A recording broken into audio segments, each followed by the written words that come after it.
Asmiar SPDAU selaku Kepala TKS Harapan. Yang terhormat rekan kerja saya Ibu Wiwin SPDAU. Assalamualaikum warahmatullahi wabarakatuh. Waalaikumsalam warahmatullahi wabarakatuh. Puji dan syukur kita panjatkan kehadirat Allah Subhanahu wa Ta'ala yang telah melimpahkan segala kesehatan yang tiada terhingga sehingga kita bisa berkumpul kembali di kelas ini di TK Harapan Kota Bau-Bau. Tak lupa pula salawat dan salam kita panjatkan kepada junjungan kita Nabi Muhammad SAW yang telah membawa kita dari zaman yang penuh dengan kebodohan menuju zaman yang penuh dengan ilmu pengetahuan seperti sekarang ini. Ibu-ibuku yang sangat saya cintai, untuk kedua kalinya di hari ini saya ingin mengucapkan kembali terima kasih yang sebesar-besarnya karena sampai detik ini Kepala Sekolah dan Ibu Wiwin masih bersedia meluangkan waktu untuk menemani dan mendukung saya dalam melaksanakan dan menyelesaikan segala kegiatan yang ada pada rangkaian program guru penggerak yang sekarang saya jalani. Baik ibu-ibu sekalian, pada kesempatan kali ini saya akan mensosialisasikan tentang penerapan budaya positif. Baik, sebelum saya menjabarkan lebih jauh tentang budaya positif, baiknya kita bersama-sama memahami terlebih dahulu tentang apa itu budaya positif serta mengapa kita harus membudayakannya di sekolah kita yang tercinta ini. Di sini budaya positif adalah nilai-nilai, keyakinan dan kebiasaan di sekolah yang berpihak pada murid agar murid dapat berkembang menjadi pribadi yang kritis, penuh hormat dan penuh rasa tanggung jawab. Jadi inilah yang harus kita terapkan nanti di sekolah kita kepada peserta didik kita. Bagaimana cara penerapannya di sekolah? Tentunya kita harus terlebih dahulu mempelajari dan mengetahui bakat serta minat anak didik kita. Seperti yang kita ketahui bahwa pendidikan merupakan suatu sarana terpenting dalam memajukan bangsa Indonesia ini. Semakin baik kualitas dari pendidikan kita, maka semakin baik pula kualitas sumber daya manusia yang dihasilkan dan nantinya akan mampu membawa kemajuan kualitas bangsa dan negara kita. Hal ini sesuai dengan filosofi pendidikan Indonesia yang digaungkan oleh Bapak Ki Hajar Dewantara bahwa pembelajaran di sekolah itu harus mampu menuntun segala kodrat yang ada pada diri anak agar mereka dapat mencapai keselamatan dan kebahagiaan yang setinggi-tingginya baik sebagai manusia maupun sebagai anggota masyarakat melalui Merdeka Belajar. Hal itu dapat kita wujudkan dengan menciptakan suasana belajar yang menyenangkan dan berpusat pada murid serta melalui budaya positif. Bagaimana cara budaya positif tersebut? Yaitu hal yang pertama yang utama yang kita lakukan yaitu dengan menerapkan disiplin positif. Disiplin positif merupakan sebuah pendekatan dalam mendidik anak untuk melakukan kontrol diri dan pembentukan kepercayaan diri, bertanggung jawab serta mampu menunjukkan karakter profil pelajar Pancasila. Profil pelajar Pancasila terdiri dari 6 dimensi, yaitu yang pertama beriman dan bertakwa kepada Tuhan Yang Maha Esa serta berakhlak mulia. Yang kedua berkebinekaan global, kemudian bergotong royong, bernalar kritis, kreatif dan mandiri. Dari keenam karakter dari profil pelajar Pancasila ini yang akan nanti kita terapkan pada anak didik kita. Dan inilah yang akan menjadi motivasi kita untuk bagaimana caranya agar peserta didik kita itu mampu bersaing dengan dunia luar. Kemudian penerapan itu dapat kita terapkan dalam hal yang paling kecil terlebih dahulu, yaitu dengan melakukan kesepakatan kelas. Nah, apa itu keyakinan kelas? Keyakinan kelas itu sama dengan kesepakatan kelas bahwa sebuah keyakinan kelas yang dibuat bersama-sama semua anggota kelas yaitu guru dan murid. Dengan adanya keyakinan kelas diharapkan dapat meningkatkan kedisiplinan murid, yakni disiplin diri yang muncul dari dalam diri atau motivasi intrinsik. Keyakinan kelas ini merupakan kesepakatan bersama yang dibuat oleh guru dan murid. Seperti contohnya keyakinan kelas yang telah saya buat bersama dengan murid-murid kita di kelas B. Nah, ini adalah keyakinan kelas yang kemarin saya buat bersama anak-anak kita kelompok B. Yang pertama, kami sepakat bahwa terbiasa mengucapkan salam dan tomat. Tomat itu tolong, maaf, dan terima kasih. Kemudian kesepakatan kedua, kami saling menyayangi. Kemudian ketiga, kita menjadi pendengar yang baik. Maksudnya murid menjadi pendengar yang baik ketika ibu guru sedang memberikan arahan. Yang keempat, selalu berbicara sopan dan bersikap sopan. Kelima, buang sampah pada tempatnya. Enam, merapikan kembali peralatan belajar dan bermain. Serta ketujuh, kemarin kami sepakat tidak membawa mainan dari rumah. Selanjutnya, untuk melakukan kesepakatan kelas, kita tentunya harus memperhatikan kebutuhan dasar manusia. Kebutuhan dasar manusia itu terdiri dari 5 segi, yaitu dari segi bertahan hidup, kasih sayang dan rasa diterima, ada kebebasan, penguasaan, dan kesenangan. Bertahan hidup merupakan kebutuhan fisiologis untuk bertahan hidup, misalnya kesehatan, rumah, dan makanan.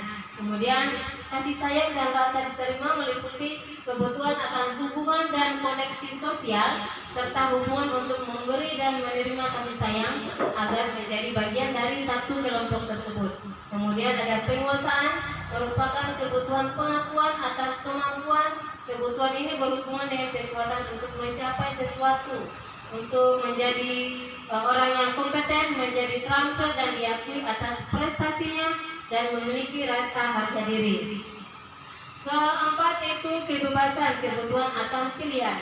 Kebutuhan akan kemandirian, otonomi, memiliki pilihan dan mampu mengendalikan hidup orang lain, serta kebutuhan kesenangan, yaitu kebutuhan mencari rasa ingin senang, ingin bermain, ingin tertawa, dan tumbuh hingga dewasa.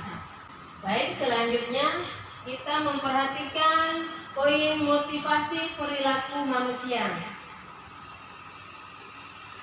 Pada motivasi perilaku manusia yang ditulis oleh Diane Gosen dalam bukunya Restructuring School Discipline, ada 3 motivasi perilaku manusia, yaitu yang pertama untuk menghindari ketidaknyamanan atau hukuman. Kemudian yang kedua untuk mendapatkan imbalan atau penghargaan dari orang lain. Kemudian motivasi perilaku ketiga yaitu untuk menjadi orang yang mereka inginkan dan menghargai diri sendiri dengan nilai-nilai yang mereka percaya. Baik, dan untuk penerapan disiplin positif ini dalam kehidupan sehari-hari di kelas kita dapat menggunakan segitiga restitusi. Pada segitiga restitusi ini kita melihat yang pertama yang bisa kita lakukan yaitu menstabilkan identitas, kemudian ada validasi tindakan yang salah, serta menanyakan keyakinan. Ketika anak kita melakukan satu kesalahan, hal pertama yang perlu kita lakukan yaitu menstabilkan identitas. Ada beberapa pertanyaan yang bisa kita ungkapkan, kita sampaikan ke anak-anak untuk mewakili perlakuan kita untuk menstabilkan identitas tersebut. Salah satunya, setiap orang pasti pernah melakukan kesalahan, atau kita bisa memberikan bahasa-bahasa yang lebih baik lagi, kamu bukan satu-satunya yang pernah melakukan ini.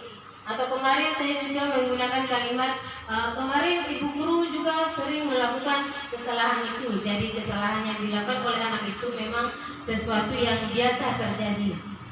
Kemudian yang kedua, setelah kita menstabilkan identitas, setelah anak kita menjadi merasa nyaman, kita kemudian masuk ke validasi tindakan yang salah.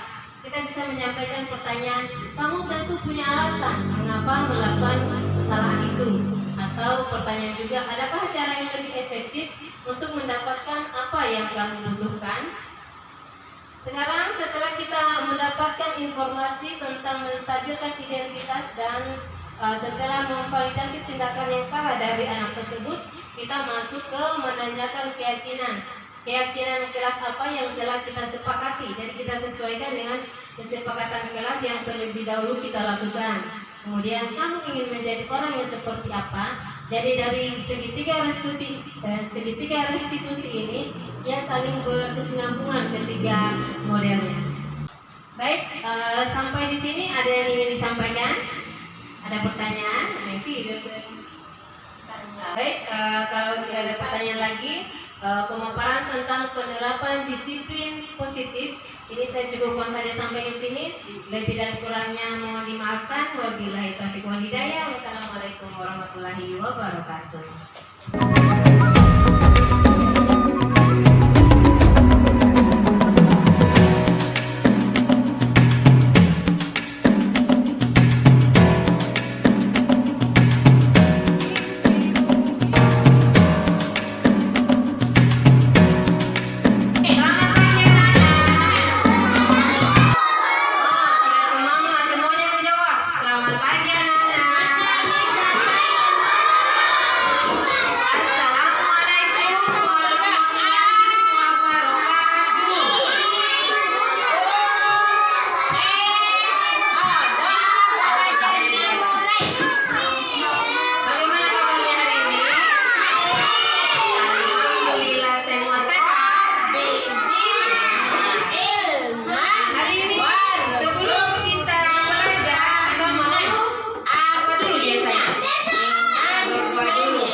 Di sana